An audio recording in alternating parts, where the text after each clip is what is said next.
ఆదికాండము మొదటి అధ్యాయము 3-5 వచనాల ద్వారా దేవుని వాక్యానికి ఉన్న శక్తిని మనం అర్థం చేసుకుంటాము. దేవుడు మాట్లాడితే వెలుగు ఉనికిలోకి వస్తుంది.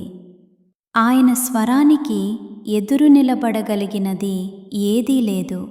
ఇది దేవుడు ఎవరో మనకు చూపిస్తుంది.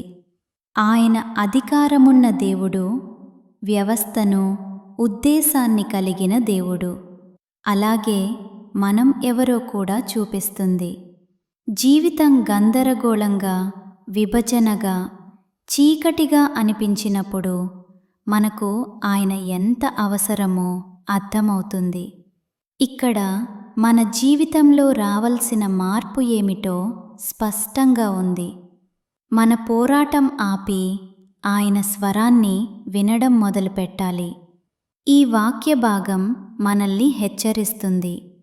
అవిశ్వాసంలో పడిపోకుండా, గందరగోళానికి లోను కాకుండా, చీకటే చివరి మాట అనుకోకూడదని.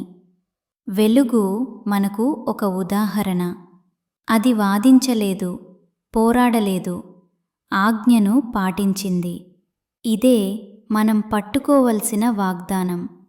దేవుని వాక్యం ఇప్పటికీ మన అతి చీకటి కాలాల్లో వెలుగు సృష్టిస్తుంది. చీకటి కాలాలు దేవుని ప్రణాళికను రద్దు చేయవు. అవి కొత్త ఆరంభాలను సిద్ధం చేస్తాయి. దేవుడు మనలను పిలుస్తున్నాడు. ఆయన సమయంపై నమ్మకముంచమని, ఆయన వెలుగులో నడవమని.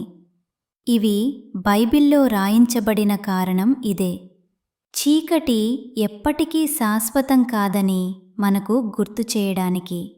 మనం ఎప్పటికీ మర్చిపోకూడని ఒక సత్యం. దేవుడు మాట్లాడిన చోట వెలుగు తప్పకుండా వస్తుంది. కామెంట్ చేయండి. మేము మీకోసం ప్రార్థిస్తాం. ప్రభువా, మా జీవితాల్లోని ప్రతి చీకటి చోటులో వెలుగు కలగమని పలుకు. ఆమేన్. దేవుడు మిమ్మును దీవించునుగాక.